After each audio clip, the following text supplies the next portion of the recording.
اب اللہ تعالیٰ نے جہاں دعا مانگنے کا حکم دیا ہے وہاں اس بات کا وعدہ بھی فرمایا ہے کہ وہ دعا کو قبول کرے. وقال ربکم ادعونی استجب لکم، مجھ سے مانگو، مجھے پکارو، میں تمہاری پکار کا جواب دوں گا. ایک دوسری جگہ یوں فرمایا کہ وَإِذَا سَأَلَكَ عِبَادِي عَنِّي فَإِنِّي قَرِيبٌ أُجِيبُ دَعْوَةَ الدَّاعِي إِذَا دَعَانِي فَلْيَسْتَجِيبُوا لِي وَلْيُؤْمِنُوا. جب میرا بندہ مجھ سے سوال کرتا ہے یا میرے بارے میں سوال کرتا ہے تو میں تو بہت قریب ہوں اور ہر پکارنے والے کی پکار کو سنتا ہوں اور اس کا جواب دیتا ہوں. تو یہ بھی بات بالکل واضح ہے کہ اللہ تعالیٰ کو بندہ پکارے تو اس کا جواب لازماً ملے گا. اب یہاں پر جو دو سوال عام طور سے پیدا ہوتے ہیں، ایک سوال یہ پیدا ہوتا ہے کہ جب ہر چیز طے ہو گئی ہے، لکھی جا چکی ہے، تو پھر آخر دعا سے کیا فائدہ.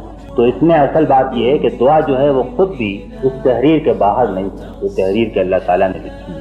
اور کیونکہ اللہ کا علم، اگر ہم تقدیر کے مسئلے کی اس سے بحث میں نہ پڑیں تو اللہ کا علم کیونکہ ہر چیز کے اوپر حاوی ہے تو وہ صحیفہ نامکمل نہیں ہے. اور اس صحیفے کے اندر یہ بات بھی شامل ہے کہ ہم اپنے اختیار کو استعمال کر کے دعا کریں گے یا نہیں کریں گے. ایک تو اس کی تشریح یہ ہو سکتی ہے، اور دوسری تشریح کہ جو میں سمجھتا ہوں کہ زیادہ صحیح رویہ ہے اور جو کہ ہمارے بہت سے علماء نے اختیار کیا ہے، یہ ساری وہ چیزیں ہیں جیسا کہ میں کل سے کئی معاملات کے بارے میں کہہ چکا ہوں جو کہ مشتبہات کے دائرے میں ہیں، اور ان کے معاملے میں جو چیز جیسی بتائی گئی ہے اس کو ویسا ہی سمجھ کر اصل فکر اپنے عمل کی کرنی چاہیے، نہ کہ اللہ تعالیٰ کی مصلحتیں اور اس کی حکمتیں اور اس کو کیا غرض ہے اور کیا مقصود ہے اور کیسے کرتا ہے اور کیسے اس کو علم ہے اور کیسے اس نے فیصلہ کیا ہے اور جب فیصلہ کر چکا تو کیسے وہ سنے گا. یہ اس کے مسائل ہیں اور اس کے مسائل سے ہم کو کوئی دلچسپی نہیں ہے. ہمارا مسئلہ یہ ہے کہ ہم مانگیں، اور اس نے یہ کہا ہے کہ مانگو گے تو میں دوں گا. بس یہ کہ جیسا حدیث میں فرمایا گیا ہے کہ دعا میں جلد بازی کی ضرورت نہیں ہے. ہر دعا کا یہیں اسی وقت اسی جگہ پورا ہونا وہ بھی نہیں ہے.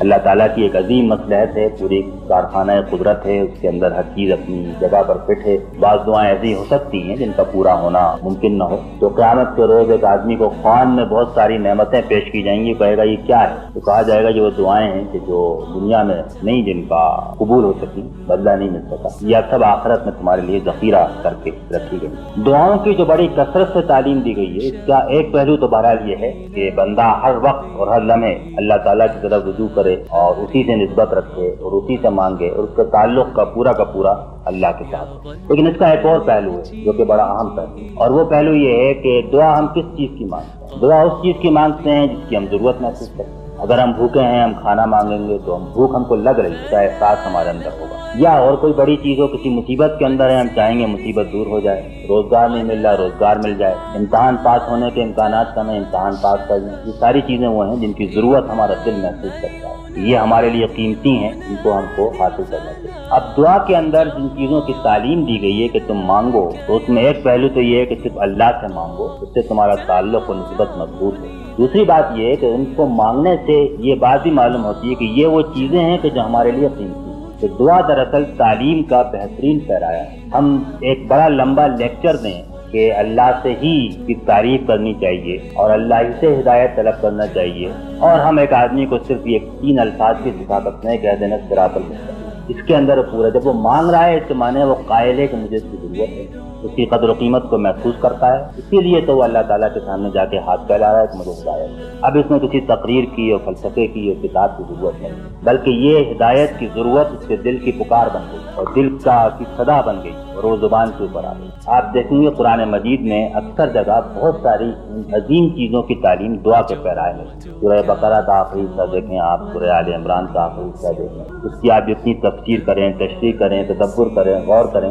ہر دعا کے ہر لفظ میں کسی چیز کی تعلیم ہے. اسے مانگنا نہیں ہے بلکہ اس بات کی تعلیم ہے کہ یہ تمہاری ضرورت ہونی چاہیے، یہ تمہاری پیاس بننی چاہیے، اس کے لیے طلب اور تڑپ ہونی چاہیے، امنگ ہونی چاہیے اور اسی کے لیے کام کرنا چاہیے. اللہ تعالیٰ سے اگر ہم جنت طلب کرتے ہیں اس کے معنی ہے کہ جنت کی پیاس کی طلب، اس کی تڑپ بھی دل کے اندر ہونی چاہیے. اس سے اگر ہم صبر مانگتے ہیں، توکل مانگتے ہیں، رضا مانگتے ہیں، اس کی محبت طلب کرتے ہیں، تو یہ دراصل اس بات کی تعلیم دی ہے کہ یہ وہ چیزیں ہیں دراصل جن کی طلب تمہارے دل کے اندر ہو، جن کی پیاس ہو، جن کو حاصل کرنے کے لیے تم کوشش کرو. تو دعا ایک طریقے سے رجوع اللہ، اللہ کی طرف انابت اور نسبت کا ذریعہ بھی ہے، اور دعا تعلیم کا اور ان اقدار کا اور ویلوز کا اور ان کیفیات اور صفات کو اخذ کرنے کا ذریعہ بھی ہے، تو جس سے یہ چیزیں زندگی کے اندر راسخ ہوتی ہیں.